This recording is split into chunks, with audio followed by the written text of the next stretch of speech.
Hello everyone. सो आज हम अपना चैप्टर 6 कंप्लीट करने जा रहे हैं बीएनएस के अंदर भारतीय न्याय संहिता 2023 के अंदर। ठीक है। ये हमारे एपीओ प्री के हिसाब से सीरीज चल रही है जिसमें हमने इससे पहले के जो चैप्टर्स है वो हमने कंप्लीट कर चुके हैं। चैप्टर 1, 3 एंड 5 को हम कंप्लीट कर चुके हैं। ये 6th चैप्टर हमारा है। आज हम इसको कंप्लीट कोशिश करेंगे, इसको हम जितना भी हो सके उतना कंप्लीट करने की। एटलीस्ट जो ऑफेंसेस अफेक्टिंग द लाइफ जो है वो तो कंप्लीट हो ही जाए। ठीक है। देखो, इसमें चैप्टर 6 है offences affecting human body. First इसमें आते हैं ऑफेंसेस अफेक्टिंग द लाइफ को अफेक्ट करने वाले ऑफेंसेस कौन कौन से, जैसे मर्डर हो गया, कल्पेबल होमिसाइड हो गया। ठीक है। एंड जो भी रेस और नेग्लिजेंट के द्वारा जो मर्डर, जितने भी हमारे मर्डर लाइफ और जो कल्पेबल होमिसाइड या फिर अटेम्प्ट जो है, ये सारे इसके अंदर हम कवर करेंगे। ठीक है। तो देखो, 100 किसके बारे में बात करता है? 100 बात करता है कल्पल होमिसाइड के बारे में। ठीक है। ये हमारा आईपीसी में 299 हुआ करता था, अब हमारा 100 है ये। इसमें क्या बोल रखा है? तीन चीजें होती है। देखो, पहले तो होती है इंटेंशन, कि डेथ करने की इंटेंशन होनी चाहिए। दूसरा बोलता है कि इंटेंशन होनी चाहिए किसी बॉडीली इंजरी करने की, जिस इंजरी से हो सकता है कि डेथ कॉज हो जाए, लाइकली है कि हो सकता है कि डेथ कॉज हो जाए, श्योरिटी नहीं है कि डेथ कॉज होगी ही होगी, बट एक प्रोबेबिलिटी है कि हो सकता है कि डेथ कॉज हो जाए। और तीसरी बोलता है कि नॉलेज होनी चाहिए कि जो भी वो एक्ट कर रहा है उससे डेथ कॉज हो सकती है। ठीक है। तो whoever caused the death by doing an act with the intention of causing death or with the intention of causing such bodily injury as is likely to cause death or with the knowledge that he is likely by such act to cause death commit the offense of culpable homicide कहलाता है। ठीक है। तीन चीजें होती हैं। कोई act होना चाहिए। देखो, एन एक्ट का मतलब होता है कोई स्पेसिफिक एक्ट नहीं है, कोई भी एक्ट हो सकता है जो उस सिचुएशन के हिसाब से जो एग्जिस्ट करता है उस टाइम पे कोई भी एक्ट हो सकता है। ठीक है। एक सीरीज ऑफ एक्ट हो सकते हैं बहुत सारे अलग अलग तरीके के, कितने भी एक्ट हो सकता है, स्पेसिफिक एक्ट नहीं है वो डेथ कॉज करने के लिए। देखो, पहला बोलता है इसकी इंटेंशन होनी चाहिए डेथ कॉज करने की। ठीक है। और दूसरा बोलता है इंटेंशन होनी चाहिए बॉडीली इंजरी कॉज करने की, उस बॉडीली इंजरी से हो सकता है उसकी डेथ कॉज हो जाए। श्योरिटी नहीं होती है यहाँ पे, सफिशिएंसी नहीं होती है कि पक्का ही है कि डेथ कॉज हो जाएगी। बस एक वो होता है, मतलब एक तरीके से बोल सकते हैं कि एक प्रोबेबिलिटी होती है कि हो सकता है, संभावना है कि डेथ कॉज हो जाए उस बॉडीली इंजरी से। ठीक है। एंड थर्ड है नॉलेज, कि नॉलेज है उस बंदे को, नॉलेज है उसके पास में कि इस एक्ट से, जो भी एक्ट वो कर रहा है उससे उसकी डेथ कॉज हो जाएगी। तो ये हमारे कल्पित होमिसाइड के अंदर आते हैं। अब इसमें इलस्ट्रेशन देखते हैं। जैसे A lays strike on the turf over a pit with intention of thereby causing death or with the knowledge that death is likely to be thereby caused. Jet believing in the ground to be firm, strained on its fall in and is killed.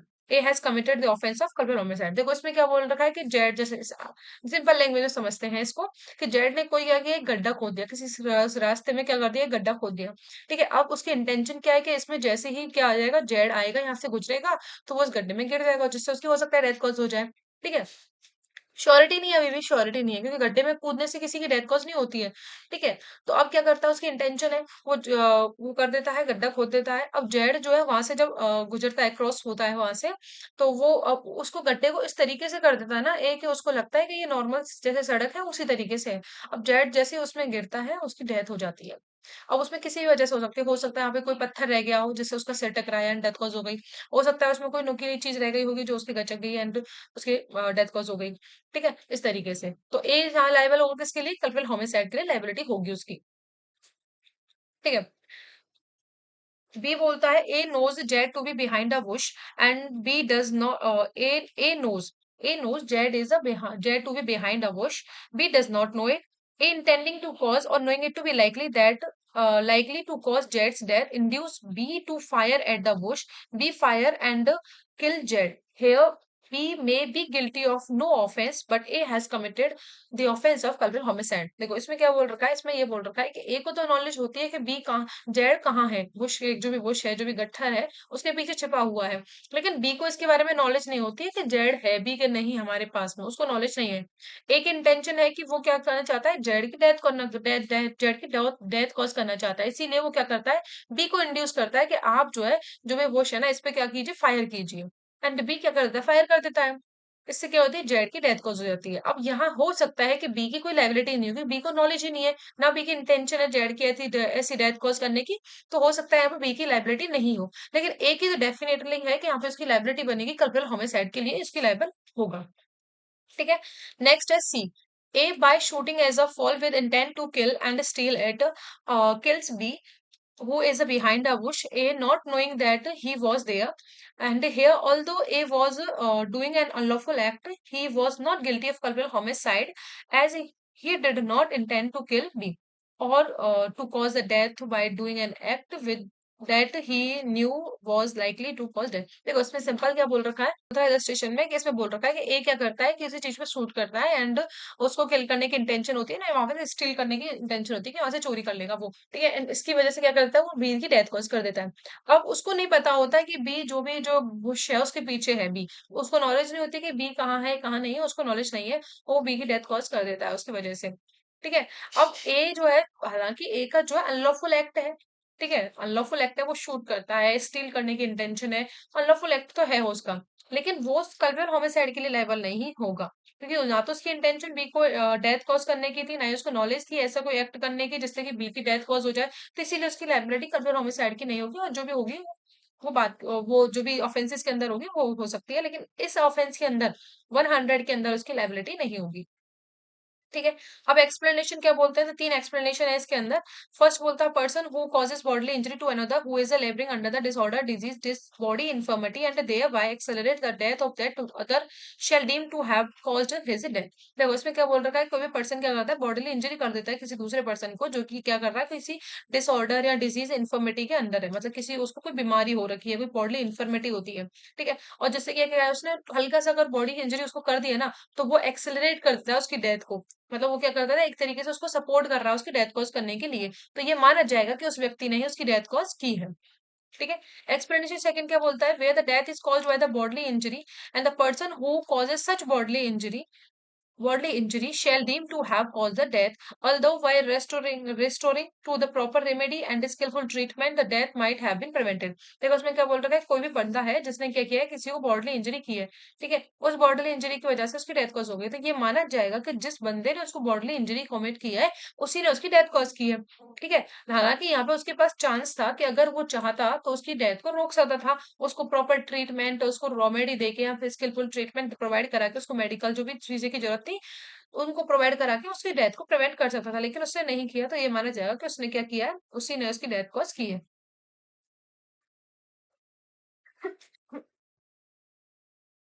Sorry. Explanation third क्या बोल रखी है, the causing the death of the child in the mother's womb is not a homicide. देखिए अगर किसी child mother की वोम में किसी चाइल्ड की डेथ कॉज की जाती है तो वो होमिसाइड नहीं होती बल्कि मिसकैरेज के अंदर चले जाएगा, but it may amount to be culpable homicide of the causing death of the living child if any part of the child has been brought forth or though the child may not have breathed or have completely born। अगर वो बच्चे का कोई part है ना, वो बाहर है, या फिर उसको उसका जन्म हो गया लेकिन उसकी सांसें नहीं चल रही हैं, या फिर वो कंप्लीटली तरीके से बॉर्न हो गया, तब उसकी अगर डेथ कॉज कर देते हैं तो वो कल्पेबल होमिसाइड हो सकता है। अदरवाइज मदर के वोम में तो उसकी क्या कल्पेबल होमिसाइड नहीं होगा, वो क्या माना जाएगा, हमारा मिसकैरेज के अंदर चला जाएगा, ठीक है। तो ये हमारा हो गया कल्पेबल होमिसाइड क्या होता है, इसमें तीन चीजें बोल रखी है कि कल्पेबल होमिसाइड इंटेंशन होनी चाहिए डेथ कॉज करने की, इंटेंशन होनी चाहिए बॉडली इंजरी कॉज करने की, नॉलेज होनी चाहिए, ठीक है। तीन इसके इलस्ट्रेशन है, तीन इसके एक्सप्लेनेशन है, ठीक है। नेक्स्ट हम चलते हैं 101। इससे बोल रखा है मर्डर क्या होता है, तो except in the cases here and after excepted, जो भी केसेस में बाद में जो इसकी पांच एक्सेप्शन दे रखे हैं उनको छोड़ के जो चीजें होती है वो हमारी क्या हो जाती है, culpable homicide is a murder, ठीक है। इसको हम क्या बोलते हैं, culpable homicide is a murder. अब कौन कौन सी सिचुएशन में कल्पेबल होमिसाइड मर्डर होता है, तो देखो पहला बोलता है if the act by which the death is caused is done with the intention of causing the death.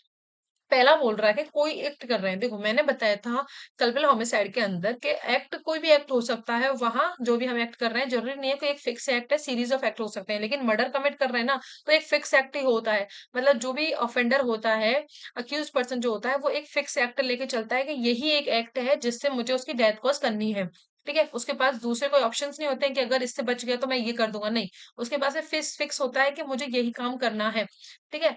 तो वो क्या करता है, जैसे कि द एक्ट मतलब फिक्स एक्ट होना चाहिए, द एक्ट का मतलब होता है एक फिक्स पर्टिकुलर एक ही एक्ट होगा जिससे वो डेथ कॉज करेगा, तो तभी इसकी सफिशिएंसी दिखती है, वो दिखती है, एंड उसी की वजह से क्या होता है, ये मर्डर में और कल्पेबल होमिसाइड में डिफरेंशिएट दिखता है। तो the act by which the death is caused is done with the intention, जो जिस एक्ट के द्वारा वो उसकी डेथ कॉज करना चाह रहा है, तो वो इंटेंशन के साथ में अगर वो करता है तो मर्डर की कैटेगरी में आ जाएगा। सेकंड बोलता है if the act by which the death is caused is done with the intention of causing bodily injury and as the offender knows to be likely as the offender knows to be likely to cause the death of the person to whom the harm is caused, ठीक है। Second क्या बोल रखा है कि जहां उसकी intention है उसकी बॉडली इंजरी करने की, ठीक है, ऑफेंडर को नॉलेज भी है वहां पर, उसको नॉलेज भी है कि जो भी वो एक्ट कर रहा है, जो भी हार्म कॉज कर रहा है, उससे उस पर्सन की डेथ कॉज हो ही जाएगी। ठीक है, तो ये क्या शो करता है, एकदम एक तरीके से एकदम इफेक्टिव जो होती है ना, इफेक्टिव एक्ट है। इफेक्ट जो भी हार्म हो रहा है, बॉडली इंजरी होता है, वो एकदम इफेक्टिव है कि उससे डेथ कॉज हो ही जाएगी उस बंदे की। ठीक है, सी क्या बोल रखा है, if the act by which the death is caused is done with the intention of causing bodily injury to the person and the bodily injury intended to be inflict is sufficient, जो भी bodily injury उसको की जा रही है ना, वो इतनी सफिशिएंट है ऑर्डिनरी कोर्स ऑफ नेचर के अंदर कि उससे डेथ कॉज होनी ही होनी है। ठीक है, तो ये हमारा सी के अंदर हो जाएगा। डी में क्या बोल रखा है, if the person committing committing the act, if the person committing the act by which the death is caused knows that, जो भी पर्सन कमिट कर रहा है एक्ट, जो भी डेथ कॉज कर रहा है जो भी पर्सन, वो उसको नॉलेज है that it is so eminently dangerous, कि वो इतना डेंजरस एक्ट है जिसके द्वारा डेथ की जा रही है, कि in in all the probabilities cause the death, हर एक प्रोबेबिलिटीज के अंदर क्या होगी, उसकी डेथ कॉज होनी ही होनी है, वहां कोई स्कोप ही नहीं है उसके बचने का। ठीक है, और such bodily injury as is likely to cause death and commit such act without an excuse for incurring the risk of causing death or the such injury as aforesaid। ठीक है, उसके उससे मतलब इनक्योर, मतलब उससे क्योर नहीं हो सकते, जो भी रिस्क वगैरह है उससे कोई एक्सक्यूज ही नहीं है कि वहां से उससे बचने की कोई चांसेस ही नहीं है, कि उसके जो भी एमिनेंटली डेंजरस जो एक्ट किया गया उससे चांसेस नहीं है उससे बचने की, उससे डेथ कॉज होनी ही होनी है उसकी। ठीक है, तो ये चार सिचुएशंस हो गई जो कि एकदम इफेक्टिवनेस दिखाती हैं कि जो भी एक्ट किया जाता है उतना इफेक्टिव है कि उससे डेथ कॉज होनी ही होनी है। ठीक है, देखो इसमें इलस्ट्रेशन से समझते हैं। इलस्ट्रेशन बोलता है A shoots Z with the intention of killing him, A Z die in the consequences and A committed murder. ठीक है, बी बोल रखा है A knowing that Z is labouring under such a disease that a blow in the likely to cause his death, strike him with the intention to causing bodily injury, Jed die in the consequence of the blow, and is guilty for the murder, although the blow might not have been sufficient in the ordinary course of nature to the cause the death of the person in the sound state of the health। ठीक है, देखो यहाँ तक क्या बोल रखा है, but if the A not knowing, ठीक है, देखो यहाँ तक क्या बोल रखा है कि इसमें बोल रखा है कि जैसे ए को नॉलेज है कि जेड क्या है, जेड को कोई डिजीज है, इन्फर्मिटी है उसको, अगर उसको मैं छोटा सा भी हार्म कॉज करूंगा और छोटी सी इंजरी उसको कॉज करता हूँ, बॉडली इंजरी उसको देता हूँ, तो उसकी उसकी डेथ कॉज हो जाएगी। तो उसको नॉलेज है और वो उसी नॉलेज के साथ में करता है। हालांकि सिचुएशन क्या बोल रही है कि अगर किसी साउंड पर्सन के साथ में कोई इस तरीके की इंजरी या छोटा सा हार्म कॉज किया जाता है, तो उसकी उसकी डेथ कॉज नहीं होती है, नॉर्मल सिचुएशंस में नहीं होती है। लेकिन जहां एक को नॉलेज है कि जेड क्या है, किसी डिजीज, जेड को कोई डिजीज हो रखी है, और अगर मैं उसको, जैसे उसका किडनी का ऑपरेशन हुआ है, किसी बंदे का किडनी का ऑपरेशन हुआ है, अब जेड को ए को नॉलेज है कि जेड का क्या किडनी का ऑपरेशन हुआ है, अगर उसके पेट में मैं थोड़ा सा मुक्काबाजी या फिर कुछ भी करता हूँ, तो उसकी डेथ कॉज हो जाएगी। ठीक है, तो ये सफिशिएंट हो जाएगा उसके, सफिशिएंट हो जाएगा ऑर्डिनरी कोर्स ऑफ नेचर में कि जो भी इंजरी की जा रही है वो इतनी इफेक्टिव है कि उससे डेथ कॉज हो गई। सेकंड सिचुएशन क्या बोल रखी है, but if not knowing that the Z is labouring under any disease give him such a blow as a bound would not in the ordinary course of nature kill a person the sound state here a although he may intend to cause the bodily injury is not guilty of murder। हालांकि भले ही ए को जो है intention थी उसकी bodily injury करने की, लेकिन अगर उसको नॉलेज नहीं है कि ए जो है किसी डिजीज से सफर कर रहा है कि नहीं कर रहा है, उसको नॉलेज नहीं है उसके बारे में, सिर्फ वो बॉडली इंजरी उसको कॉज कर देता है, तो यहाँ वो मर्डर के लिए लायबल नहीं होगा। ठीक है, सी बोल रहा है A intentionally give Z a sword cut and club wound sufficient to cause the death of a man in the ordinary course of nature, Z die in the consequences here A is guilty of the murder although he may not have intended to cause the जेड्स death. ठीक है, क्या कर देता है वो, उसको shortcut या जो भी बॉन्ड रहता है इतना सफिशिएंट होता है ऑर्डिनरी कोर्स में कि उससे क्या होता है, उसकी इंजरी कॉज हो जाती है। ठीक है, हालांकि जो भी तो इसमें क्या होगा, वो एक गिल्टी होगा किसके लिए, मर्डर के लिए, although he may not have been intended to, मतलब उसकी इंटेंशन नहीं, बस उसको वो छोड़ा हुआ धमकी, मतलब उसको बॉडीली इंजरी करना चाहता है, बस इतना ही, उसकी इंटेंशन नहीं है वहां पे उसकी डेथ कॉज करने की। ठीक है, फिर वो लाइबल होगा, नॉलेज है उसको, सफिशिएंट है ऑर्डिनरी कोर्स ऑफ, जो भी इंजरी दी गई उसको, अगर वो सफिशिएंट है ऑर्डिनरी कोर्स के अंदर, तो वो लाइबल होगा मर्डर के लिए। डी बोलता है A without any excuse fire a loaded cannon into the crowd of a persons and kill one of them, A is a guilty of murder, although he may not have had a premeditate design to kill any particular individual, ठीक है। उसकी कोई पहले से कोई planning नहीं थी इस चीज को लेके कि मुझे पर्टिकुलर पर्सन को ही डेथ कॉज करनी है। बस वो क्या करता है, लोडेड करता है गन कैनन को एंड किल कर देता है और उसमें से किसी एक की डेथ हो जाती है। लेकिन यहाँ पे वो क्या है, कोई विदाउट एनी एक्सक्यूज फायर करता है बिना किसी उसके, तो उसकी इंटेंशन भी हो सकती है, नॉलेज भी हो सकती है उसको ऐसा एक्ट करने की। किसी पर्टिकुलर पर्सन को टारगेट नहीं कर रहा है, बस एक्ट करने की उसको नॉलेज है, हो सकती है। तो इसलिए वो क्या होगा, लेवल होगा। ठीक है।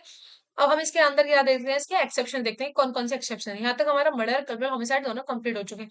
अब हमारा देखते हैं कि एक्सेप्शन कौन कौन से आते हैं इसके अंदर, जो कि culpable homicide is not a murder, मतलब मर्डर नहीं है वो, लेकिन मर्डर जैसी सिचुएशन है लेकिन मर्डर नहीं, वो कल्पिल होमिसाइड की कैटेगरी में आ जाते हैं। ठीक है।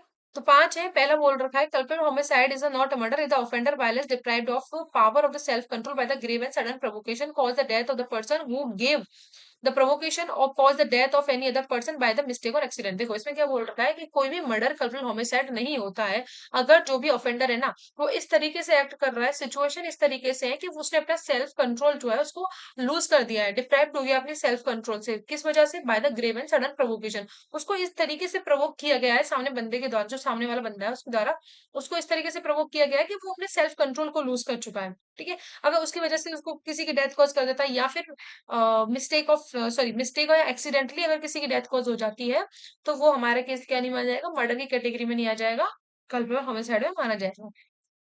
अब इसमें एक्सेप्शन दे रखे हैं कि प्रोवाइजो दे रखा है कि that the provocation is a not. Provocation किस तरीके से नहीं होना चाहिए, अगर कोई वॉलेंटरली प्रोवोक किया गया है, शॉर्ट और the voluntarily provoked by the offender and excuse for the killing और डूइंग एनी हार्म। अगर ऑफेंडर की नॉलेज ऐसी है, मतलब वो किसी को किल करना चाहता है, तो ये नहीं माना जाएगा कि वो वॉलेंटरली प्रोवोक्ड हो रहा है किसी चीज से। Voluntarily provocation is not included in this, जो भी एक्सेप्शन है इसके अंदर। ठीक है। सेकंड क्या बोलता है, अगर कोई भी provocation given given by anything done in the obedience of the law. अगर कोई पब्लिक ऑफिसर है, पब्लिक सर्वेंट है, जब वो अपने ड्यूटीज को लॉफुली डिस्चार्ज कर रहा है, उसके द्वारा जो भी चीजें कही जाती हैं, जो भी ज्यादा किया जाता है ओबीडियंस ऑफ द लॉ के अंदर, तो वो sudden grave and sudden provocation नहीं माना जाएगा। ठीक है।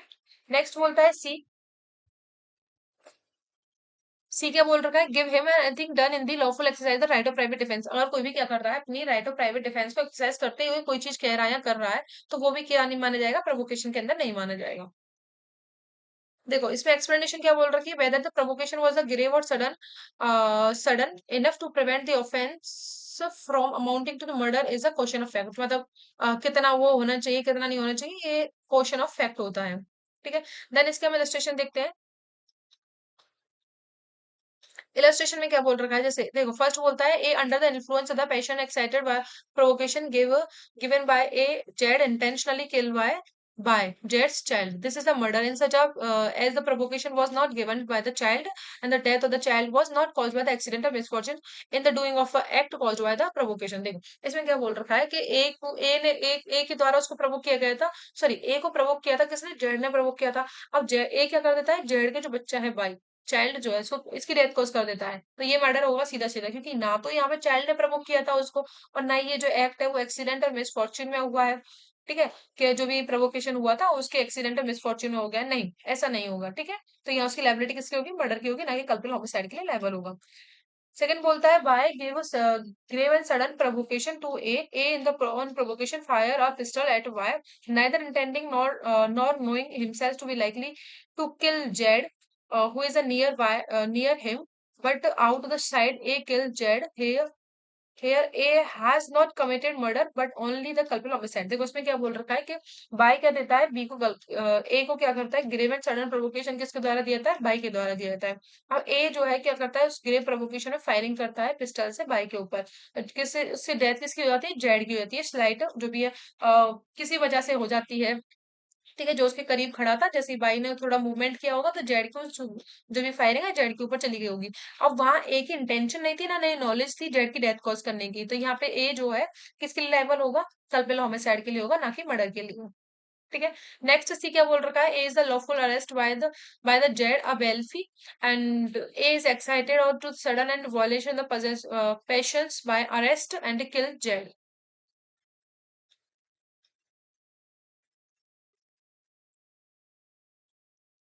This is a murder in such a much in as much as provocation was given by things done by the public servant in the exercise of the power। देखो A is lawfully arrested by the judge। देखो, Z के द्वारा उसको क्या किया गया था, ए को लॉफुली तरीके से अरेस्ट किया गया था, ठीक है। एंड अब क्या बोल रखा है, ए का मानना क्या है कि जो भी उसने एक्ट किया ना, उसने क्या कर दिया, जो भी पब्लिक सर्वेंट, जो भी जेड था, उसको अरेस्ट करने गया था, उसकी उसने डेथ कॉज कर दी, ठीक है, उसको मार दिया।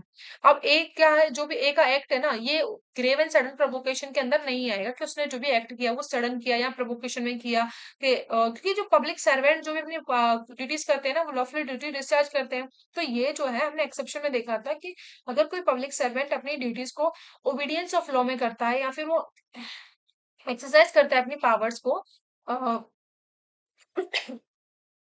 सॉरी, जब वो अपनी एक्सरसाइज करता है पावर्स को, तो ये क्या नहीं माना जाएगा, प्रोवोकेशन नहीं माना जाएगा। तो ये कैटेगरी किसकी आ जाएगी, मर्डर की कैटेगरी आ जाएगी, कि इसने क्या किया, मर्डर किया है। क्योंकि यहाँ जो भी वो पब्लिक सर्वेंट अपना जो भी पावर्स को डिस्चार्ज करते हैं, वो प्रोवोकेशन के अंदर नहीं नहीं आती है, ठीक है। वो क्या करते हैं, ओबीडियंस करते हैं लॉ के अकॉर्डिंग ही वो क्या करते हैं, अपना एक्ट करते हैं, ठीक है। इसमें फिर क्या बोल रखा है, डी डी बोल रखा है, A appears as a witness before the Z, a magistrate Z says that he does not believe a word of A's depositions, and that A has prejudiced himself and is moved to sudden passion by these words and kill Jed. This is a murder. ठीक है, देखो simple सी बात है कि ए को जो है B Z के सामने जो मजिस्ट्रेट साहब थे उनके सामने पेश किया गया था। अब जेड जो मजिस्ट्रेट साहब थे उन्होंने बोला था कि मुझे इनकी बातों पे यकीन नहीं है, जो भी ये विटनेस कह रहा है मुझे इसकी बातों पे यकीन नहीं है, ठीक है। तो ए क्या हो गया, इससे प्रेजुडाइज हो गया, एंड उसने जो है जेड की डेथ कॉज कर दी, जो मजिस्ट्रेट साहब उनकी डेथ कॉज कर दी, क्योंकि उसको जो है उनके वर्ड्स जो थे, उसके वर्ड से क्या मिल गया, सडन पैशन मिल गया उसकी डेथ कॉज करने का। तो ये मर्डर होगा, क्योंकि जो भी वो एक्ट कर रहा है ना, अपने पब्लिक जो भी ड्यूटीज को डिस्चार्ज करते हुए कर रहा है, एक पब्लिक दायरे में रह के कर रहा है, अपने जो भी लॉफुल दायरा है उसमें रह के वो कर रहे हैं, और अपनी ड्यूटीज को डिस्चार्ज करते हैं एज ए पब्लिक सर्वेंट। तो ये क्या नहीं माना जाएगा, ग्रेव एंड सडन प्रोवोकेशन एक कैटेगरी में नहीं आ सकता है, तो दैट इज अ मर्डर। देखो ई क्या बोल रखा है next, a attempt to pull जेड्स nose and Z in the exercise of right of private defence lays hold of a to prevent him from doing so. A is moved to sudden and violent passion in the consequences and kill the jet. This is a murder in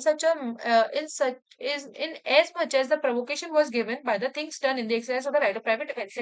इसमें भी यही बोल रखा है कि जो भी ए क्या कर रहा है, ए ने क्या किया था, जो भी जेड की नोज वगैरह उसको पुल डाउन किया था, जेड क्या कर रहा है, अपने राइट ऑफ प्राइवेट डिफेंस को एक्सरसाइज करते हुए जो भी एक्ट कर रहा है, ठीक है। अब एस जो है, जो उसका एक्ट है, जो अपना राइट ऑफ प्राइवेट डिफेंस को एक्सरसाइज करते हुए जेड जो भी एक्ट कर रहा है, उसको अपना क्या नहीं समझ सकता, उसको ग्रेव एंड सडन प्रोवोकेशन नहीं समझ सकता है, ठीक है। तो वो जो है इस जो भी राइट ऑफ प्राइवेट डिफेंस को as a grave and sudden provocation को समझ के उसके अगर डेथ कॉज कर देता है, तो ये मर्डर की कैटेगरी में आता है, क्योंकि जो प्रोवोकेशन है ना, वो राइट ऑफ प्राइवेट डिफेंस के द्वारा नहीं दिया जा सकता। जब वो कोई भी बंदा अपने राइट ऑफ प्राइवेट डिफेंस को एक्सरसाइज करता है, दैट मीन्स वो प्रोवोकेट नहीं कर रहा है उस सामने वाले को, ठीक है। तो ये क्या कहलाएगा, मर्डर कहलाएगा। एफ क्या बोल रखा है, Z strikes B, B is by this provocation excited a violent rage, A by the standard intending to take advantage of the B's rage and to cause him to kill Z, put a knife into the bee's hand for that purpose, and B kill Jed with the knife. Here B may have committed only the culpable homicide, but A is guilty of murder. देखो इसको simple language में समझते हैं। तो देखो इसमें क्या बोल रखा है कि ए और जेड और बी के बीच में कोई भी किसी भी चीज को लेके क्या चल रहा था, कोई डिस्प्यूट हो रहा था, कोई भी चीजें चल रही थी, ठीक है। तो अब क्या बोल रखा है बी, ठीक है। तो अब जो ए है ना, वो बाई स्टैंडर्ड था, मतलब वो वहां पे देख के एक दर्शक की तरह वो सारी चीजों को देख रहा था जो भी जेड और बी के बीच में हो रहा था। अब ए की तो इंटेंशन है जेड की डेथ कॉज करने की, तो उसने इस चीज का फायदा उठाते हुए एडवांटेज लिया इस चीज का, एंड क्या किया, बी के हैंड में एक नाइफ पुट कर दिया, बी के हाथ में एक नाइफ दे दिया, ठीक है। अब इसने क्या किया, बी ने क्या किया, इस चीज से जेड की डेथ कॉज कर दी, उस नाइफ का यूज करते हुए उसने जेड की डेथ कॉज कर दी, ठीक है। अब इसमें क्या बोल रखा है कि बी हो सकता है कि कल्पेबल होमिस बी क्या किस बी की लायबिलिटी क्या होगी, only the culpable homicide, B की लायबिलिटी सिर्फ इतनी होगी कि वो कल्पेबल होमिसाइड के लिए लायबल होगा। लेकिन ए यहाँ पे किसके लिए लायबल होगा, मर्डर के लिए, क्योंकि उसकी इंटेंशन थी, उसने सारी चीजें सोच समझ के की थी जो भी की थी, ठीक है। तो यहाँ उसकी इंटेंशन किस लिए हो जाएगी, गिल्टी हो जाएगा, वो किसके लिए, मर्डर के लिए लायबल हो जाएगा, ठीक है। देखो एक्सेप्शन सेकंड क्या बोल रखा है कि culpable homicide is not a murder if the offender in the exercise in the good faith of the right of private defence of the person और property exceeds the power given to him by the law and cause the death of the death of the person against whom he is exercising such right of private defense without premeditation and without an intention to doing more harm than is necessary for the purpose of such defence. देखो इसमें क्या बोल रखा है, simple सी बात है कि अगर कोई भी क्या कर रहा है गुड फेथ में अपने राइट ऑफ प्राइवेट डिफेंस को एक्सरसाइज कर रहा है against the person and property, and जो भी वो काम कर रहा है ना, वो कैसे कर रहा है, बिना प्रीमेडिटेशन कर रहा है। ठीक है, उसकी इंटेंशन नहीं है ऐसा कोई मोर हार्म कॉज करने की, इंटेंशन भी नहीं है उसका, नहीं पर्पज है उसका ऐसा कोई करने का। ठीक है, जो भी कर रहा है वो जितना नेसेसरी है डिफेंस के लिए उतना ही कर रहा है। लेकिन जब वो अपनी पावर्स को एक्सीड कर देता है ना, जो भी पावर है उसकी सेल्फ डिफेंस की उसको एक्सीड कर देता है, और उसके एवज में अगर कोई एक्ट परफॉर्म किया जाता है तो वो हमारा कल्पिल होमिसाइड के अंदर आ जाएगा। इलस्ट्रेशन क्या बोल रखा है इसमें, Z attempts to the hot whipped A not in the such a manner as to the cause a grievous hurt to A. A draws out a pistol. Jed persists in the assault. A believing in the good faith that he can by no other means prevent himself from being horse whipped, shoots Jed dead. And A has not committed murder but only the culpable homicide। देखो इसमें क्या बोल रखा है, simple सी बात है कि Z क्या करता है, ग्रीवियस हर्ट करता है, मतलब असॉल्ट करता है, किसको, ए को असॉल्ट करता है, ग्रीवियस हर्ट करता है। ठीक है, किसके द्वारा, चाबुक के द्वारा उसको ग्रीवियस हर्ट करने की कोशिश करता है। लेकिन जो उसका ग्रीवियस हर्ट है ना, वो उस नेचर का नहीं है कि उसको ज्यादा हार्म कॉज हो रहा हो। ठीक है, लेकिन हो तो रही है ना, इंजरी तो हो रही है, उसको परेशानी हो रही है। तो इसकी वजह से क्या करता है, ए क्या करता है, अपना जो पिस्टल है उसको निकाल लेता है, एंड क्या करता है, ए ये बिलीव करते हुए प्लस पिस्टल उस पे फायरिंग करता है, शूट करता है कि मेरे पास अब कोई और मीन्स है नहीं है, नो अदर मीन्स, कोई और मीन्स नहीं है प्रिवेंट करने के लिए कि मैं उस चाबुक के जो असॉल्ट हो रहा है या उससे हर्ट हो रहा है उससे बचने का मेरे पास भी और तरीका नहीं है, सिर्फ एक यही तरीका है। तो वो शूट कर देता है जेड को, जेड की डेथ कॉज हो जाती है, डेथ हो जाती है। तो ए यहाँ मर्डर के लिए लायबल नहीं होगा but only for the culpable homicide के लिए लायबल होगा। देखो ए ने अपना right of private defence exercise तो किया है, लेकिन उसको एक्सीड करते हुए किया है, जितना उसको जरूरी था उतना ही उसको करना चाहिए था। लेकिन उसने क्या कर दिया, यहाँ पे एक्सीड कर दिया, जो लिमिट थी अपनी राइट ऑफ प्राइवेट डिफेंस की उसको एक्सीड करते हुए ही एक्ट किया है, तो वो कल्पेबल होमिसाइड के लिए लायबल होगा, नहीं तो उसको एक्सेप्शन मिल जाता अगर वो अपनी एक बाउंड्री में रह के करता तो। ठीक है, एक्सेप्शन थ्री थ्री क्या बोल रखा है, एक्सेप्शन थ्री क्या बोलता है कि culpable homicide is a not murder if the offender being a public servant or aiding a public servant acting for the advancement of the public justice exceed the powers given to him by the law and the cause death by doing an act which he in the good faith believed to be the lawful and necessary for the due discharge of his duty as such the public servant and without ill will towards the person whose death is cause. देखो इसमें बोल रखा है कि अगर कोई public servant है, ठीक है, वो अपनी ड्यूटीज को लॉफुली डिस्चार्ज कर रहा है और उसको लगता है कि जो वो एक्ट कर रहा है ना वो गुड फेथ में किया जा रहा है और ये बिलीव करते हुए कि वो अपनी ड्यूटी को डिस्चार्ज कर रहा है और इसके लिए ये एक्ट करना जरूरी है, ना तो उसकी इल विल है। जो भी पर्सन जिसकी डेथ कॉज हुई है उस एक्ट के द्वारा, उसके टुवर्ड्स उसकी कोई इल विल नहीं है कि उसके प्रति उसकी कोई इंटेंशन हो, कोई रिवेंज ले रहा हो उससे, नहीं। उसका पर्पस क्या है, advancement of the public justice, कि पब्लिक जस्टिस का एडवांसमेंट हो सके इसीलिए। बस वो क्या कर देता है, अपनी पावर्स को एक्सीड कर देता है, एक्सीड कर देता है अपनी पावर्स को। जैसे उसने अपनी पावर्स को एक्सीड कर दिया है ना, तो वो इसके अंदर लायबल हो जाएगा। तो वो जो है कल्पेबल होमिसाइड के लिए लायबल होगा, ना कि मर्डर के लिए। क्योंकि वो क्या कर रहा है, पब्लिक जस्टिस के लिए ये काम कर रहा है। ठीक है, एक्सेप्शन फाइव क्या फोर क्या बोल रखा है, culpable homicide is not a murder if it is committed without premeditation. अगर वो बिना किसी प्रीमेडिएशन या कि बिना प्रिपरेशन के, ऐसे पहले कोई प्रिपरेशन नहीं की गई है कि इस तरीके से चीजें होंगी, in a sudden fight and the heat of passion upon a sudden quarrel, कैसे हो रहा है, एकदम सडन सिचुएशन में हो रहा है, हीट ऑफ पैशन के ऊपर हो रहा है, and without the offender's having taken undue advantage and attacked in the cruel and unusual manner. देखो इसमें क्या बोल रखा है, कोई भी एक्ट किया जा रहा है बिना उसकी प्रिमेडिटेशन हो रहा है, और ना ही यहाँ पे ऑफेंडर की ऐसी इंटेंशन है, या फिर ऑफेंडर क्या नहीं कर रहा है, उसके अनड्यू एडवांटेज नहीं ले रहा है, और ना ही वो जो भी बिहेव कर रहा है, वो एक्ट जो कर रहा है वो क्रूअल और अनयूजुअल मैनर के अंदर नहीं कर रहा है। ठीक है, ये सारी चीजें जो हो रही है ना एकदम सडन हो रही है, हीट ऑफ पैशन के ऊपर हो रही है, जो सडन क्वेरल में हो रही है। तो ये क्या नहीं माना जाएगा, हमारा मर्डर की कैटेगरी में नहीं आएगा, बल्कि कल्पेबल होमिसाइड के लिए लायबल होगा। ठीक है, एक्सप्लेनेशन क्या बोल रखी है, it is a material such a case which party offer the provocation और कमिट द फर्स्ट असॉल्ट। मतलब ये मटेरियल है कि किस पार्टी ने असॉल्ट पहली बार किया, या फिर किस पार्टी ने जो भी प्रोवोकेशन है कमिट करने के लिए ऑफेंसेस को, उसने किस पार्टी ने उसको पहली बार ऑफर किया, ये मटेरियल है। ठीक है, एक्सेप्शन फाइव क्या बोलता है, culpable homicide is a not murder when the person whose death is caused being above the age of 18 year and suffer the death or take risk of the death with his own consent. देखो five क्या बोल रखा है कि जो भी disease person है जिसकी डेथ कॉज हुई है, ठीक है, उसने क्या दिया था, अपनी डेथ की कंसेंट दी थी। ठीक है? कि जो भी वो डेथ सफ़र कर रहा है, जो भी रिस्क ले रहा है डेथ का, उसने उसकी कंसेंट दी थी उसके बारे में और वो जो है above the age of 18 year था। तो ऐसा कर सकता था, वो अपनी कंसेंट दे सकता था। ठीक है? तो यहाँ पे उसकी जो भी जिस पर्सन ने उसकी डेथ कॉज़ की है, जो भी लायबल होगी, लायबिलिटीज़ जो भी बनेंगी किसी पर्सन के ऊपर, तो उसके ऊपर मर्डर की लायबिलिटीज़ नहीं होंगी, कल्पल होमिसाइड की होंगी। इसमें इलस्ट्रेशन क्या बोल रखा है? A by instigating voluntarily causes death a child to commit suicide. देखो, ए क्या कर रहा है? एक पर्सन है जो इंस्टिगेट करता है किसी चाइल्ड को इंस्टिगेट कर रहा है कि वॉलंटरली वो क्या कर ले, अपनी सुसाइड कमिट कर ले। ठीक है? Here on the accounts of the जेड्स यूथ। अब जो जेड क्या है? Below the age of 18 year है, कि चाइल्ड है वो। ठीक है? तो ही इज अनेबल, क्या है वो? इनकैपेबल है अपनी कंसेंट देने में टू हिज ओन डेथ, अपनी डेथ की कंसेंट देने में वो क्या है? इनकैपेबल है। तो देयरफॉर यह क्या हो जाएगा? A has therefore abetted murder. यहाँ पे वो उसकी लायबिलिटी किसके लिए होगी? कल्पल होमिसाइड के लिए नहीं होगी, ना ही वो उससे एक्सेप्ट किया जाए, एक्सेप्शन मिलेगा यहाँ का। ए की लायबिलिटी किसकी होगी? अबेटेड मर्डर के लिए लायबल हो जाएगा वो। ठीक है? यहाँ तक कंप्लीट हो चुके हैं, हमने 5 एक्सेप्शंस को अपने कंप्लीट कर चुका है। अब हम चलते हैं नेक्स्ट 102। 102 क्या बोलता है? Culpable homicide by causing death of the person other than the person whose death was intended. मतलब इसमें क्या बोल रखा है? मैलिस ट्रांसफर के एक पर्सन की हमने इंटेंशन की थी मतलब डेथ कॉज करने की, लेकिन हो किसी दूसरे की जाती है। ठीक है?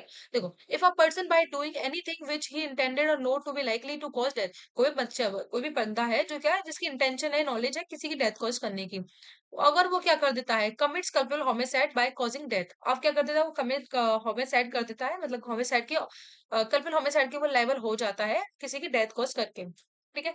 जिसकी उसने डेथ कमिट की है, तो whose death he is neither. जिसकी डेथ कमिट की है, ना तो उसकी उसके लिए इंटेंशन थी, ना ही उसकी नॉलेज थी उसकी डेथ कॉज करने की, is to be likely to cause the culpable homicide committed by the offender is of a description of which it would have been if he had caused the death of the person whose that intent।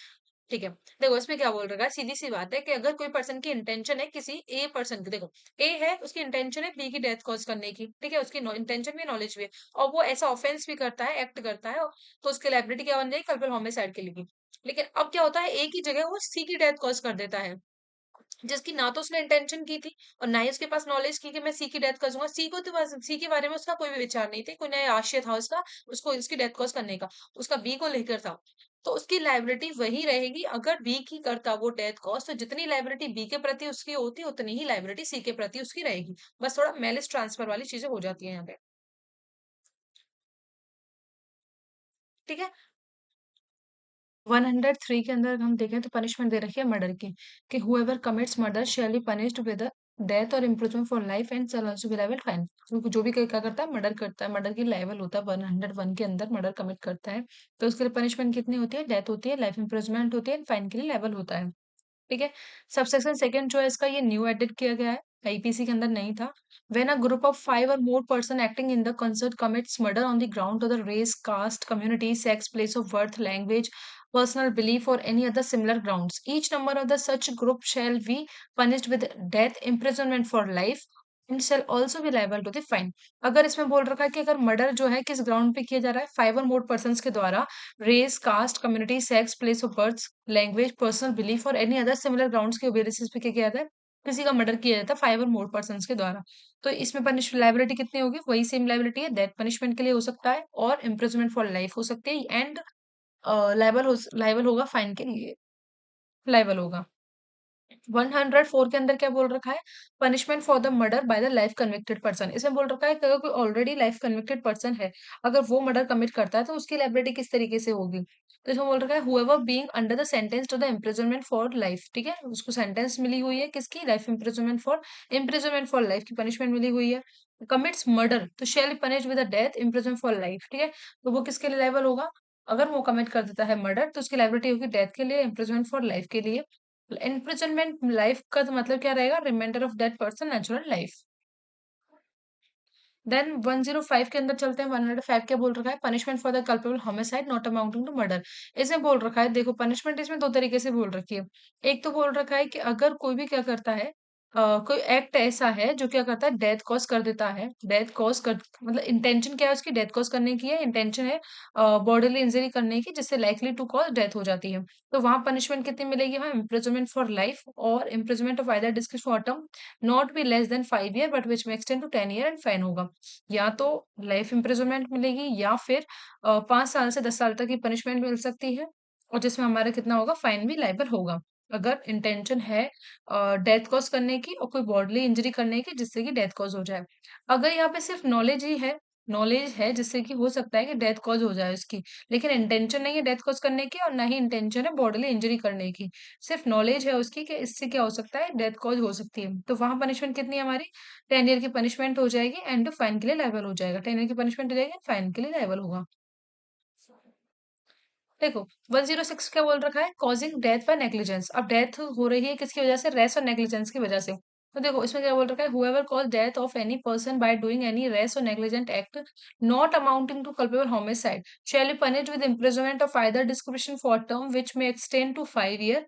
जैसे punishment कितनी मिलेगी, अगर कोई भी क्या करता है, कोई पर्सन ऐसा एक्ट करता है, ड्रेस और नेग्लिजेंट करता है जो कि जिससे डेथ कॉज हो जाती है, तो वो कल्पेबल होमिसाइड तो नहीं होगा, लेकिन वह लाइबिलिटी कितनी होगी, 5 साल की पनिशमेंट होगा एंड फाइन किया जाएगा उसके लिए।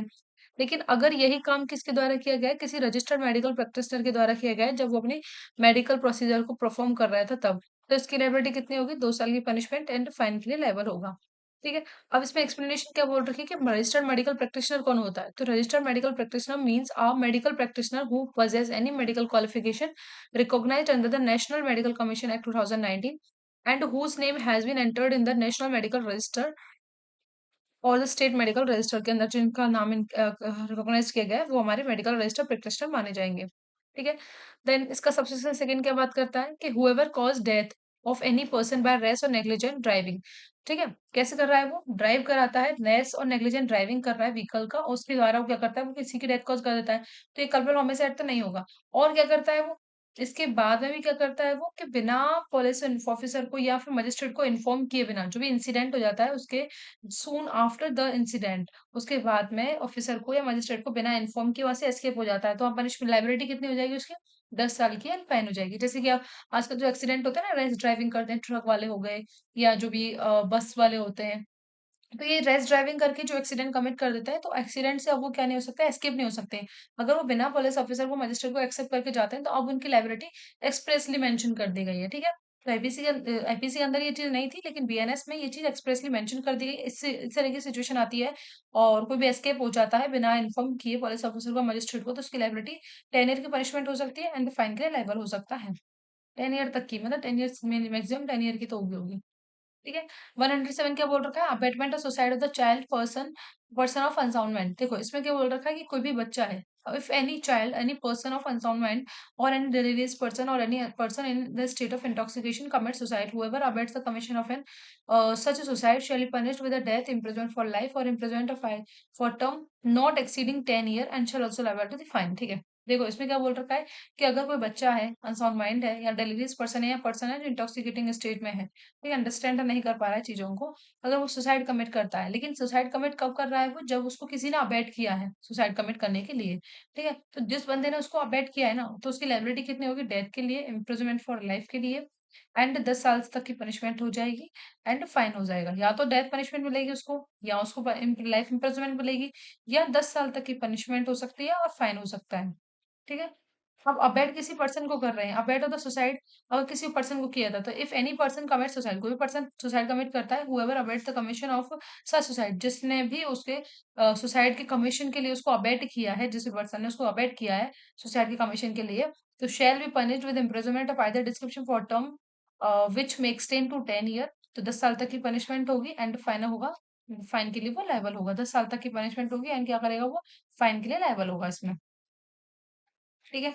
109 बोल रहा है अटेम्प्ट टू मर्डर, इसमें बोल रखा है whoever does any act with such intention or knowledge and under the circumstances that if he by that act cause death he would be guilty of murder. ठीक है। देखो अगर कोई भी क्या करता है, कोई कोई एक्ट कमिट करता है किसी इंटेंशन और नॉलेज के साथ में कर रहा है कि जो भी सर्कमस्टांसेस होंगे उसके अंदर वो डेथ कॉज करना चाहेगा। ठीक है। लेकिन अगर एक्चुअल में वो कमिट हो जाती है तो वो गिल्टी होता है मर्डर के लिए। ठीक है। तो अब क्या बोल रखा है इसमें कि अगर वो कमीशन उसका करता है, अटेम्प्ट कर मतलब उसका जब एक्ट कर रहा है, इंटेंशन कर रहा है, यदि अगर वो यदि वो डेथ कॉज हो जाती तो वो गिल्टी होता मर्डर के लिए, लेकिन अभी इस सिचुएशन में वो नहीं हुआ है, उसकी डेथ कॉज नहीं हुई है, तो shall be punished with imprisonment of either description for term में एक्सटेंड टू 10 ईयर, तो 10 साल तक की पनिशमेंट हो जाएगी, फाइन के लिए लायबल होगा।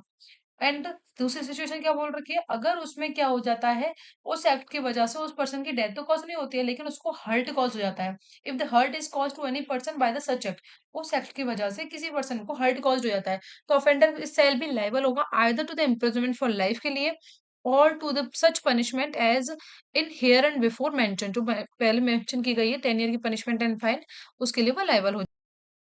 देखो, सबसेक्शन सेकंड क्या बोल रखा है कि when a person offending under subsection 1 is under the sentence of imprisonment for life, अगर वो उसको सेंटेंस कितनी मिली है, इम्प्रिजनमेंट फॉर लाइफ मिली है।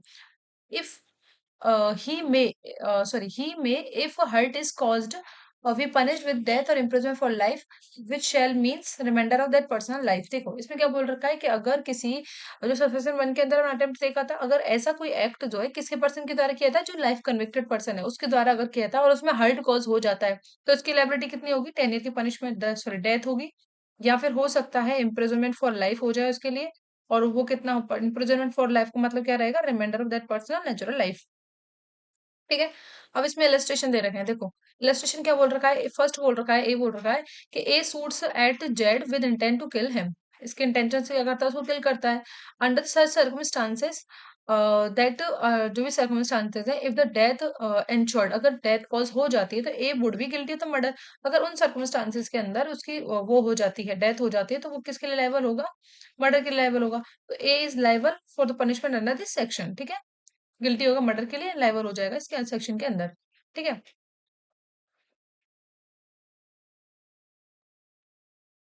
सेकंड क्या बोल रखा है, ए with the intention of causing the death of the child of tender year, expose it in the deserted place, desert place, a has committed the offense defined by this section, though the death of the child does not ensure। देखो इसमें क्या बोल रखा है कि a with the intention of causing the death of the child, intention है उसकी कि किसी जो चाइल्ड है टेंडर ईयर का, जो भी बच्चा है यंग एज का, उसको क्या करना चाहता है, वो डेथ कॉज करना चाहता है, उसको क्या कर देता है, एक्सपोज कर देता है डेजर्टेड प्लेस, जो भी डेजर्टेड प्लेस होता है रेगिस्तान में, उसको छोड़ दिया जाता है।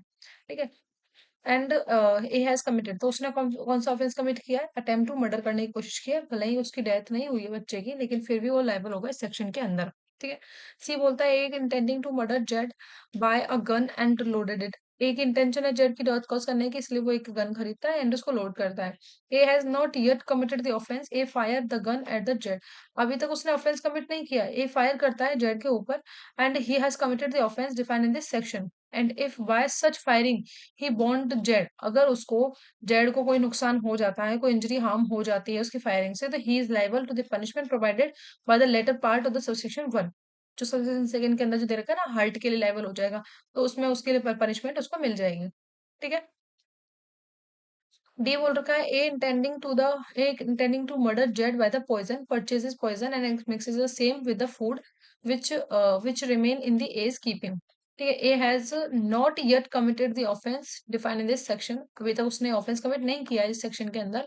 ए place a food on the जेट्स टेबल और deliver it to the Z servant to place it on the जेट्स टेबल, तो वो क्या करता है, ए प्लेस करता है फूड को जेड की टेबल पे एंड डिलीवर करता है, सर्वेंट को बोलता है कि आप जो है इसको जेड की टेबल पे प्लेस कर दीजिए। ठीक है। तो अब यहाँ पे क्या हो जाएगा, ए has committed the offence defined in this section, अब यहाँ पे इसने क्या कर दिया, जो भी ऑफेंस है वो कमिट कर दी, जो भी ऑफेंस जो दे रखा है हमारा अटेम्प्ट टू मर्डर, वो ऑफेंस इसने क्या कर दिया, कमिट कर दिया, जैसे उसने प्लेस कर दिया उसको, डिलीवर कर दिया फूड, जैसे उसने क्या कर दिया, कमिट हो चुका है उसका। नेक्स्ट हमारा बोल रखा है attempt to commit culpable homicide. Culpable homicide का अटेम्प्ट किस तरीके से, तो whoever does any act with such intention or knowledge under the such circumstances that if he by that act cause death, अगर वो उससे डेथ कॉज कर देता तो he would be guilty of culpable homicide not amounting to murder, shall be punished with imprisonment of either description for term which may extend to 3 year। तो इसमें attempt की punishment कितनी है, 3 साल की हो सकती है, फाइन होगा और विद बोध हो सकता है। अगर उसमें हर्ट कॉज हो जाता है उसके किसी पर्सन को, उसमें लायबिलिटी कितनी हो जाएगी उसकी, 7 ईयर की पनिशमेंट हो जाएगी एंड फाइन हो जाएगा और बोध हो सकता है। ठीक है। अगर कोई भी क्या करता है, अटेम्प्ट करता है कल्परल होमिसाइड का, तो उसके लिए पनिशमेंट कितनी है, 3 साल की, फाइन दे रखा है या बोध हो सकता है। लेकिन अगर उसमें death cause, sorry hurt cause हो जाता है किसी पर्सन को, उस अटेम्प्ट के टाइम पे हर्ट कॉज हो जाता है, तो उसमें लाइबिलिटी कितनी होगी, 7 ईयर की पनिशमेंट हो जाएगी, फाइन और बोध हो जाएगा। इलस्ट्रेशन क्या बोल रखा है, A on the grave and sudden provocation fire a pistol at Z under such circumstances that if thereby cause the death he would be guilty of culpable homicide और wanted murder, A has committed the offence defined in this section. ठीक है। Next हमारे जो sections हैं, ये जो भी offences हैं, ऑर्गेनाइज क्राइम्स एंड पेटी पेटी ऑफेंसेस, पेटी ऑर्गेनाइज्ड एंड टेररिस्ट एक्ट, ये हमारे न्यूली एडेड किए गए बीएनएस के अंदर। इससे पहले जो भी हमारा लॉस था आईपीसी, उसके अंदर ये इंक्लूड नहीं किए गए थे। ठीक है।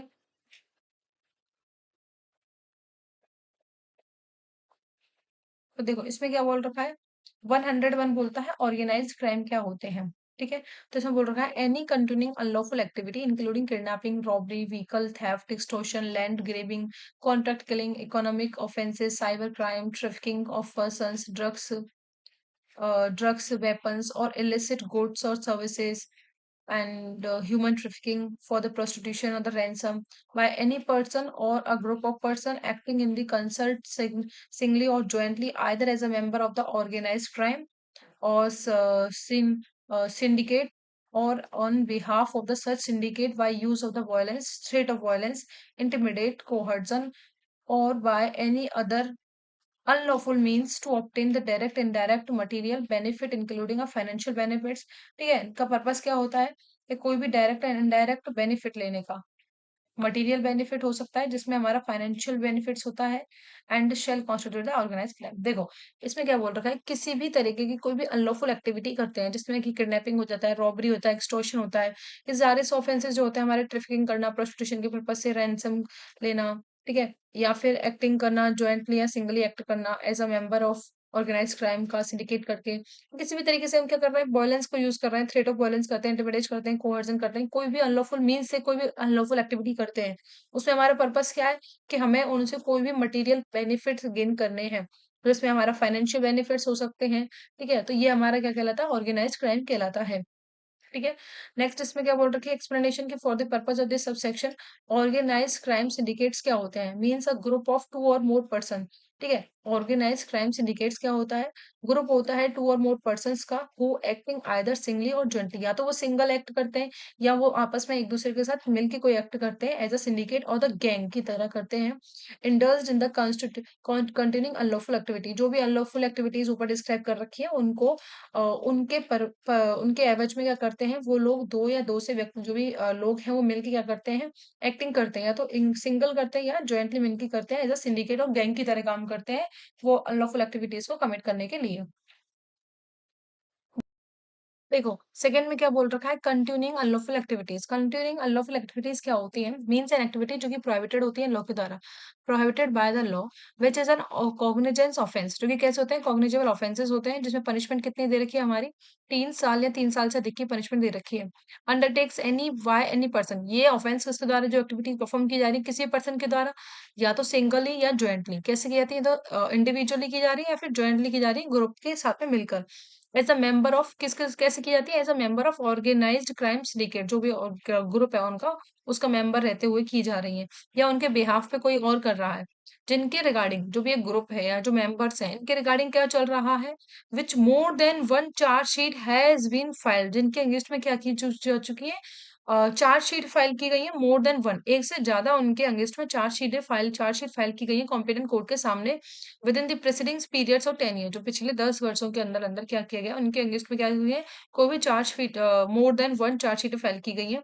ठीक है। और that the court has taken cognizance of the such offences, जिसमें क्या लेगा, ऐसे अपराधों के लिए क्या करेगा, जो कोर्ट है ना वो क्या लेगा, संज्ञान ऐसे ऑफेंसेस के अंदर, बस कोर्ट ने क्या लिया होगा, इसमें कॉग्निजेंस लिया होगा, जिसमें इंक्लूड किया गया है जो इकोनॉमिक जो ऑफेंसेस होते हैं उसमें भी इसको इंक्लूड किया गया है। ठीक है। तो कंटिन्यूइंग अनलॉफुल एक्टिविटीज ऐसी एक्टिविटीज होती हैं जो कि प्रोहिबिटेड होती हैं लॉ के द्वारा, जो कॉग्निजेबल ऑफेंसेस होते हैं जिसमें, ठीक है, जिसमें क्या होता है, जिसमें पनिशमेंट 3 साल से या ज्यादा की दे रखी है, और जिसमें मेंबर है ना, सिंडिकेट जो भी ऑर्गेनाइज ग्रुप है उसके मेंबर्स के द्वारा परफॉर्म की जा रही है, उन मेंबर्स के ऊपर पिछले 10 वर्षों से कॉम्पिटेंट कोर्ट के सामने एक से ज्यादा चार्जशीटें फाइल की जा रही हैं और कोर्ट ने उस पर अपना संज्ञान भी ले रखा है, और जिसमें हमारा इकोनॉमिक ऑफेंसेस को भी इंक्लूड किया गया है। तो ऐसी एक्टिविटीज क्या होती है, हमारी कंटिन्यूइंग अनलॉफुल एक्टिविटीज।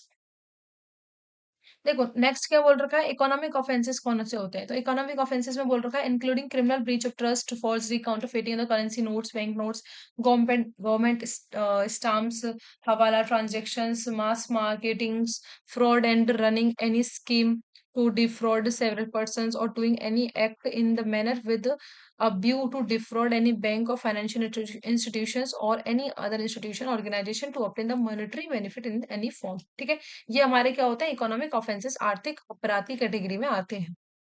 अब इसमें सबसेक्शन सेकंड क्या बोल रखा है, whoever commits the organised crime, जो भी क्या करता है ऑर्गेनाइज्ड क्राइम परफॉर्म करते हैं, इन अगर shall if such offence has result in the death, अगर इस ऑफेंस की वजह से क्या होता है डेथ कॉज हो जाती है किसी पर्सन की, तो वे पनिश्ड विद द डेथ। तो इसमें पनिशमेंट कितनी मिलती है, डेथ की पनिशमेंट मिलती है। इम्प्रिजनमेंट फॉर लाइफ की पनिशमेंट मिल सकती है। Shall also be liable to the fine. ठीक है, which shall not be less than, अब फाइन कितना हो रहा है, which shall not be less than 10 lakh rupees, जो कि 10 लाख रुपए से कम का फाइन नहीं होगा। ठीक है, बी क्या बोल रखा है इसमें, clause B, in any other cases, अब अदर सिचुएशन वाले केसेस होते हैं जिसमें डेथ कॉज नहीं हो रहा है, तो उसमें पनिशमेंट कितनी मिलती है, imprisonment for term which shall not be less than 5 year, punishment जो है 5 साल से कम नहीं होगी, मतलब मिनिमम 5 साल की तो होगी होगी, विच में extend to the imprisonment for life, और कितनी हो सकती है 5 साल से लाइफ इम्प्रिजनमेंट हो सकती है। एंड फाइन होगा विच shall not be less than 5 lakh rupees. ठीक है, 5 लाख रुपए से तक का फाइन नहीं हो सकता है कम का। अगर डेथ कॉज हो जाती है, अगर जो भी ऑर्गेनाइज क्राइम है उसकी वजह से क्या होता है किसी की डेथ कॉज हो जाती है, तो पनिशमेंट है death, imprisonment for life, and fine होगा जो कि 10 लाख रुपए से कम नहीं होगा। दूसरी सिचुएशन है कि अगर अदर कोई कॉजेज हो जाते हैं, ठीक है, रिजल्ट के डेथ के अलावा कोई और रिजल्ट आता है, तो उसमें पनिशमेंट कितनी है, 5 साल से लेकर लाइफ इम्प्रिजनमेंट तक की पनिशमेंट है। एंड फाइन है, जिसमें फाइन कितना है हमारे 5 लाख रुपए तक का फाइन है। थर्ड बोल रखा है, who abets attempts conspire knowingly facilitate the commission of an organized crime, otherwise engaged in any act preparatory to an organized crime, shall be punished with imprisonment for a term which shall not be less than 5 year, but which may extend to imprisonment for life, and fine होगा, जिसमें fine कितना बोल रखा है, not be less than the 5 lakh rupees. ठीक है, जो क्या कर रहा है, अबेट कर रहा है, अटेम्प्ट कर रहा है, कंस्पायर करता है, नोइंगली फैसिलिटेट करता है, ये सारी चीजें करता है जो उसमें एंगेज वगैरह करवाता है किसी तरीके से, तो उसमें पनिशमेंट कितनी है, 5 साल से लेकर लाइफ इम्प्रिजनमेंट की पनिशमेंट है। फाइन है हमारा 5 लाख रुपए तक का फाइन हो जाएगा। फोर्थ बोलता है, any person who is a member of organize crime, जो मेंबर है ऑर्गेनाइज क्राइम का, क्या है, मेंबर है organize crime syndicate, shall be punished with imprisonment for not be less than 5 year, तो उसकी पनिशमेंट कितनी दे रखी है हमारी, not be less than 5 year, 5 साल से लेके इम्प्रिजनमेंट फॉर लाइफ तक पनिशमेंट की होगी। एंड फाइन होगा, फाइन कितना होगा, वही हमारा 5 लाख रुपीज। ठीक है, तो ये चार तीनों पनिशमेंट हमारी सेम सेम हो गई। ठीक है, कि अगर कोई क्या करता है अदर केसेस, मतलब डेथ के अलावा अगर कोई रिजल्ट होता है, तो उसमें 5 साल से लेके इम्प्रिजनमेंट फॉर लाइफ और फाइन हो जाएगा 5 लाख रुपीज तक का। ठीक है, एंड अबेट और अटेम्प्ट करता है तो वही सेम पनिशमेंट है, अगर कोई मेंबर है ऑर्गेनाइज क्राइम्स का, तो उसके लिए भी वही सेम पनिशमेंट होगी। फिफ्थ बोलता है, who intentionally harbours conceal any person who has committed the offence of the organised crime, क्या करता है, इंटेंशनली हार्वर्ड करता है, कंसील करता है ऐसे पर्सन को जिसने ऐसा ऑफेंस कमिट किया, तो उसकी पनिशमेंट कितनी होगी, shall not be less than 3 year, but which में extend to the imprisonment for life, and also liable to the fine which shall not be less than the 5 lakh rupees. ठीक है, fine वही same है, लेकिन imprisonment कितनी हो जाएगी उसके लिए, अगर कोई कंसील हार्बर करता है इंटेंशनली किसी ऐसे ऑफ पर्सन को जिसने ऑर्गेनाइज क्राइम कमिट किया, तो 3 साल से लेके लाइफ इम्प्रिजनमेंट तक की पनिशमेंट हो जाएगी। प्रोवाइजो बोल रखा है, provided that this sub section shall not apply to in any case in which the harbour the concealment is by the spouse of the offender. ठीक है, ये कहाँ एप्लीकेबल नहीं होता है, अगर हार्बर और जो कंसीलमेंट किया गया किसके द्वारा, स्पाउस ऑफ द ऑफेंडर के द्वारा किया गया है, तो उसके किसी स्पाउस के द्वारा किया गया है, तो उसमें ये सेक्शन एप्लीकेबल नहीं होगा। सिक्स क्या बोल रखा है, who possesses any property derived or obtained from the commission of an organized crimes or proceeds of the organized crime or which has been acquired through the organized crime shall be punished with, अगर कोई ऐसी property को possess किए हुए है जो कि organise crime से क्या की गई है, डिप्राइव ऑब्टेन की गई है, जब ये ऑफेंस कमिट किया गया था उससे एक्वायर की गई है, तो इसमें पनिशमेंट कितनी मिल रही है, shall not be less than 3 year, but which में extend to the imprisonment for life, and shall also be liable to the fine, fine कितना हो जाएगा हमारा, which not be less than 2 lakh rupees. ठीक है, सेवन में क्या बोल रखा है, if any person on behalf of the member of the organised crime syndicates is और at any time has been the possession of the movable और immovable property which he cannot satisfactorily account for shall be punished with imprisonment of either for term which shall not be less than 3 year, but which may extend to the imprisonment for 10 year, and shall also be liable to the fine, और fine कितना हो जाएगा, not be less then 1 lakh rupees. ठीक है? अगर कोई ऐसा member है जो भी उनके बिहाफ़ पे क्या करता है, किसी इमूवल प्रॉपर्टी को क्या करे हुए कैन नॉट सैटिस्फैक्टरी अकाउंट्स, जो भी इस तरीके से पजेस्ट किया हुआ है, जो सैटिस्फैक्टरी अकाउंट्स नहीं है, इस तरीके से किसी भी अकाउंट्स को पजेस्ट किए हुए प्रॉपर्टी इमूवल प्रॉपर्टी को पजेस्ट किए हुए हैं, तो उसकी लायबिलिटी कितनी होगी? 3 साल से लेके 10 साल तक की पनिशमेंट होगी। फाइन कितना होगा?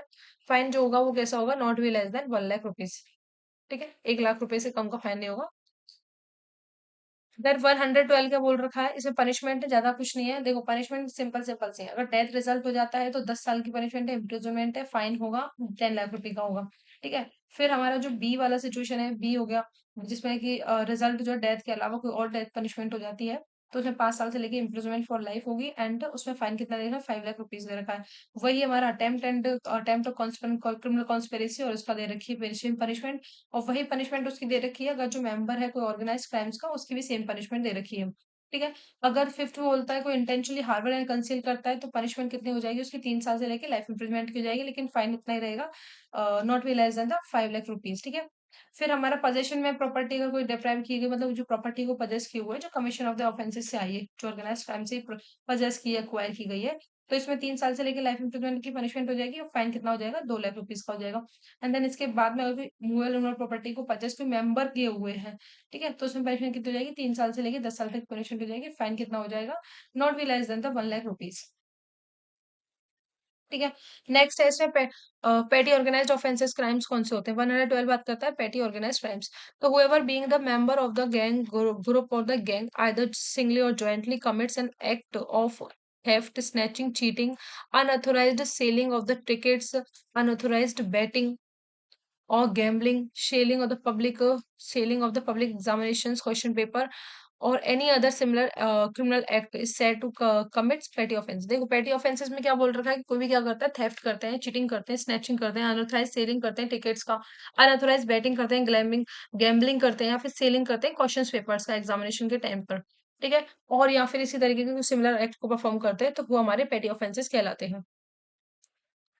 फॉर द पर्पस एक्सप्लेनेशन बोलती है, for the purpose of this section theft include the ticket theft from the vehicles, dwelling houses, business premises, cargo theft हो गया, पिक पॉकेटिंग हो गई, या फिर थेफ्ट थ्रू कार्ड स्किमिंग हो गया, and softlifting and other theft of automated tellers machines जो होती हैं वो हो जाएंगे हमारी। ठीक है। सबसेक्शन सेकंड क्या बोल रखा है? Who commits any petty organized crime shall be punished with imprisonment of term which shall not be less than 1 year but which may extend to the 7 year। तो 1 साल से लेकर 7 साल तक की पनिशमेंट हो सकती है, एंड फाइन के लिए क्या हो जाएगा? वो लायबल हो जाएगा। नेक्स्ट बोलता है हमारा 113 terrorist act.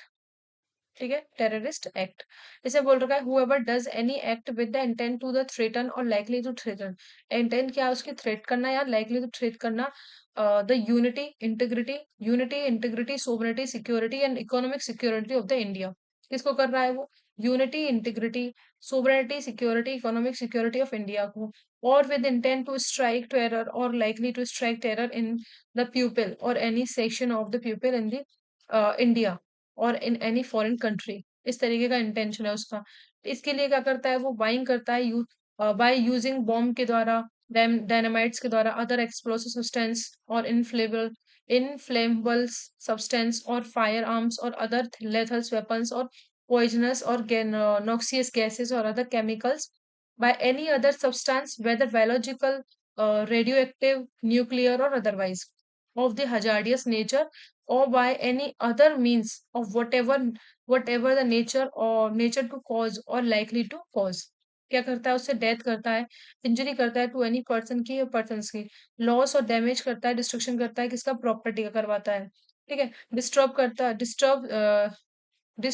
disruptions of any supply and the services essential to the life and the community in the India और इन एनी फॉरेन कंट्री। मतलब जो भी सप्लाईज किया जाए ना, जो एसेंशियल होते हैं लाइफ के लिए, जो भी चीजें सप्लाई होती हैं, उनका क्या करता है? डिस्ट्रप्शन कर देता है इससे। ठीक है। इस तरीके से डैमेज करता है, डैमेज टू और monetary stability of the India, damage करता है मॉनेटरी स्टेबिलिटी, जो इकोनॉमिक कंडीशन है इंडिया की, उसको डैमेज करता है by way of the production और smuggling or by the circulations of counterfeiting Indian paper currency, coin, or any other material के form में. Damage or destructions of any property in India or in the foreign country used in intended to be used for the defense of India or in connection with any other purpose of the government of India or any state government or any their agencies के द्वारा जो भी property use की जाती है for the defence करने के लिए उसको डैमेज कर देता है. ठीक है. नेक्स्ट क्या बोल रखा है. Over overuse by means of criminal forces or so the criminal force or attempt to do so or cause death of any public functionary or attempt to cause death of any public functionary. ठीक है. ये क्या करता है वो criminal force वगैरह को show करता है यूज करता है क्रिमिनल फोर्स वगैरह का अटेम्प्ट करता है कोई डेथ कॉज करता है किसी पब्लिक फंक्शनरी की या अटेम्प्ट करता है ऐसी डेथ कॉज करने की. ठीक है. नेक्स्ट बोलता है detain kidnapping abduction any person और थ्रेटनिंग टू किल और injure such person or does any other act in order to compel the government of India. Compel करते हैं गवर्नमेंट ऑफ इंडिया को किडनैप करता है डिटेन करता है अपडेट करता है किसी पर्सन को थ्रेट करता है किल करने की. या फिर क्या करता है डज कोई भी अदर एक्ट करता है कंपेल करता है गवर्नमेंट ऑफ इंडिया को क्या कर रहा है वो कंपेल करता है और एनी स्टेट गवर्नमेंट को या government of the foreign country को या इंटरनेशनल और इंटर गवर्नमेंट ऑर्गेनाइजेशंस को और कोई भी एनी अदर पर्सन है जो कि एनी अदर पर्सन टू और abstain from doing any act किसी भी एक्ट को करने से क्या करता है उनको कंपेल करता है. ठीक है. तो ये सारी कंडीशंस हमारी क्या कहलाती हैं कमिट्स अ टेररिस्ट एक्ट कहलाती हैं. क्या कहलाती है टेररिस्ट एक्ट के अंदर आती हैं. ठीक है. देन इसमें एक्सप्लेनेशन क्या बोलती है for the purpose of this subsections. अब ये एक्सप्लेनेशन दे रखी है कि पब्लिक फंक्शनरीज में कौन आते हैं मींस द कॉन्स्टिट्यूशनल अथॉरिटीज और एनी अदर फंक्शनली नोटिफाइड की जाती है official gazette by the state government as a public functionaries वो हो जाती है. काउंटरफेटिंग इंडियन करेंसी क्या होता है means the counterfeiting currency as means we declared after the examinations by the authorized or notified foreign authorities. मतलब काउंटरफेटिंग करेंसी क्या होती है जो डिक्लेयर कर जाती है ना एग्जामिनेशन के बाद में अथोराइज अथॉरिटी या नोटिफाइड फॉरेन अथॉरिटी के द्वारा दैट द करेंसी जो है इंटरमीडिएट और कंप्रोमाइज की गई है with the key security feature of the Indian currency. ठीक है. अब कोई क्या करता है हुएवर कमिट्स करता है ये तो एक्शन बता दी क्या क्या तरीके से कर सकता है वो क्या हमारा टेररिस्ट एक्ट कहलाते हैं. ठीक है. अब उसकी पनिशमेंट की बात आती है.